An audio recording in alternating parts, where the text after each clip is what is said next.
Separation of power का meaning क्या होता है? The doctrine of separation of power means that the power of the government should be divided among three independent organs. तो separation of power का मतलब होता है कि जो इंडिया में तीन बॉडी होती हैं, जैसे लेजिस्लेचर, एग्जीक्यूटिव एंड जुडिशरी होती है। गवर्नमेंट के तीन ऑर्गन्स कहे जाते हैं। क्या कहे जाते हैं? गवर्नमेंट के तीन ऑर्गन्स कहे जाते हैं। जो लेजिस्लेचर होता है ये कानून को बनाता है एंड एग्जीक्यूटिव कानून को इम्प्लीमेंट करती है। अगर या बात करें तो ये एग्जीक्यूट करती है एंड जुडिशरी उसको इंटरप्रेट करती है, मतलब उसको चेक एंड बैलेंस करती है। ये आपको पता है। अब आगे देखिए क्या होता है कि जो सेपरेशन ऑफ पावर है, ये जो कॉन्सेप्ट है मॉन्टेस्क्यू ने अपने बुक में 1748 में द स्क्रिप्ट ऑफ लॉ में दिए थे। किस में दिए थे? द स्क्रिप्ट ऑफ लॉ वाली बुक में उन्होंने अपने लिखा था। और ये कहते हैं अगर जिस कॉन्स्टिट्यूशन में डेमोक्रेसी है, अगर उसमें सेपरेशन ऑफ पावर अगर नहीं है तो उसमें टायरनी आ जाएगी, यानी कि पावर एक हाथ में हो जाएगा, राजा का, जैसे राजा का शासन होता था वैसे माना जाएगा।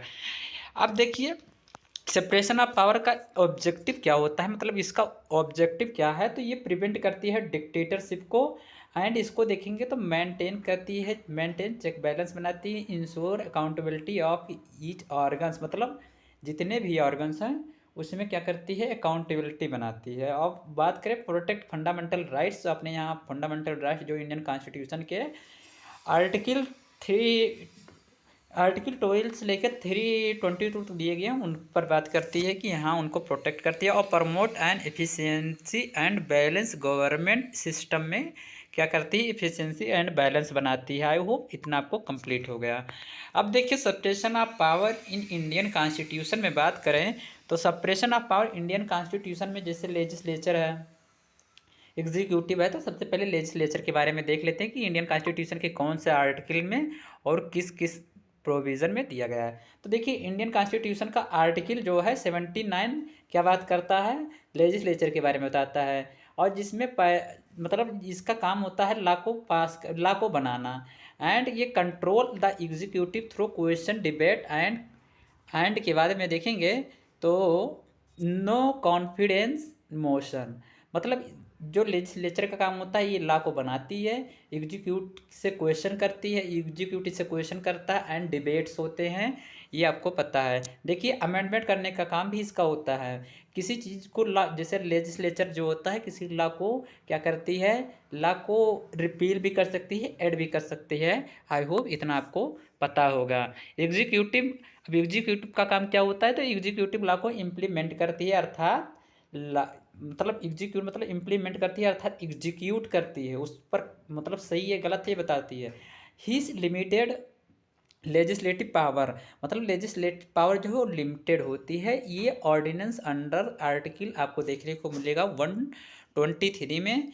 And prime minister and minister are member of legislature, article आपको देखने को मिलेगा 75 में बताया गया है ऐसा। एंड आगे देखिए जुडिशरी का वर्क क्या होता है? तो जुडिशरी देखिए क्या करती है? जो लॉ होता है उसको इंटरप्रेट करती है।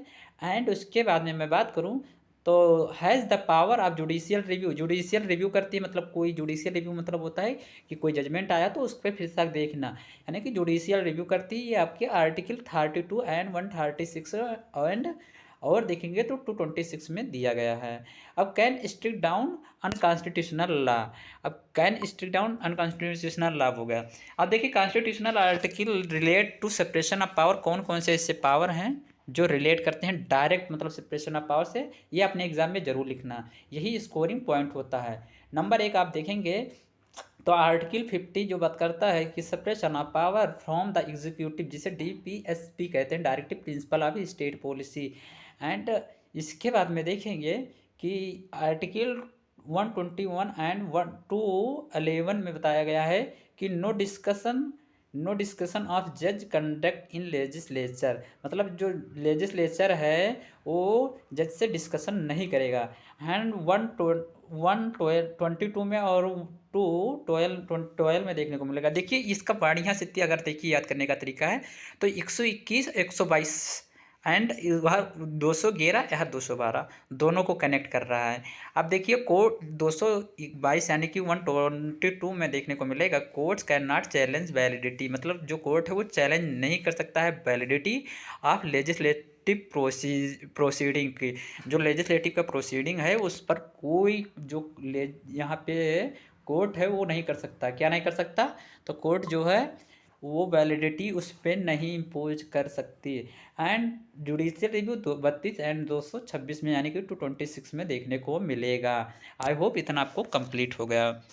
इंपॉर्टेंट केस ला देख लेते हैं कि कौन कौन से आपके अपने एग्जाम में लिखना है। मिनिमम 3 केस ला लिखना ही लिखना है। तो इंपॉर्टेंट केस ला जैसे Keshavananda Bharati versus state of Kerala का केस कह सकते हैं आप। इन 1973 का केस है जिसमें बताया गया कि सेपरेशन ऑफ पावर एक बेसिक स्ट्रक्चर है आपके इंडियन कॉन्स्टिट्यूशन का। और देखिए जो केशवानंद भारती केस है इसी में बताया गया था कि बेसिक स्ट्रक्चर को क्या नहीं किया जा सकता है, डिस्ट्रॉय नहीं किया जा सकता है, अर्थात उसको हटाया नहीं जा सकता, उसमें छेड़खानी नहीं की जा सकती है। इंदिरा नेहरू गांधी वर्सेस राजनारायण का केस जो है 1975 का है जिसमें बताया गया कि judicial review is essentials parliament can not destroyed. मतलब ये क्या है, ये एक बेसिक स्ट्रक्चर है अपने इंडियन कॉन्स्टिट्यूशन का और जो पार्लियामेंट है उसको डिस्ट्रॉय नहीं कर सकती है।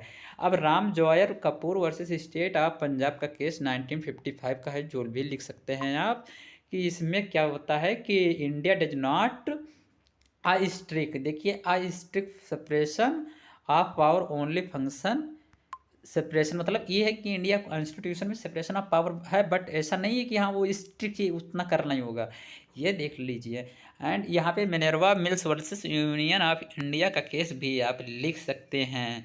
अब देखिए जो अभी पढ़े हैं एक याद करना है यानी कि पूरा रटना है, तो एक शॉर्ट नोट्स ये होता है, इसका आप स्क्रीन शॉट लेके आसानी से याद कर सकते हैं। जो अभी आपने ऊपर पढ़ा है पूरा डिटेल इतने में ही दिया गया है, सारे केस ला हैं, सारे पॉलिटिकल वो हैं। मॉन्टेस्क्यू को जरूर लिखना। अब देखिए इसके बाद में अगर आप नोट्स चाहते हैं इसका तो हमारे टेलीग्राम चैनल पे विजिट करके KWA लॉ क्लासेस वहाँ पे लिखेंगे या चैनल के अबाउट सेक्शन में जाएंगे तो वहाँ पे आपको इसका PDF भी मिल जाएगा, आसानी से आप पढ़ सकते हैं।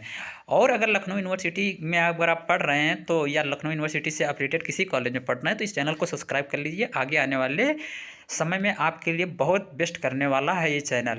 आई होप इतना आपको पता भी होगा कि ये चैनल केवल लॉ स्टूडेंट के लिए ही बनाया गया है। देखिए लॉ स्टूडेंट बनाया गया है लेकिन कुछ ऐसे भी हैं टॉपिक जो सभी लोग जनरली सभी लोग को पता होना चाहिए, क्योंकि political science separation of political science का भी पावर है, कॉन्स्टिट्यूट पार्ट है और कॉन्स्टिट्यूशन का भी पार्ट है, सभी लोग पढ़ सकते हैं, ऐसा कुछ नहीं है। और मिलते हैं अगली वीडियो में, तब तक के लिए जय हिंद जय भारत, थैंक यू।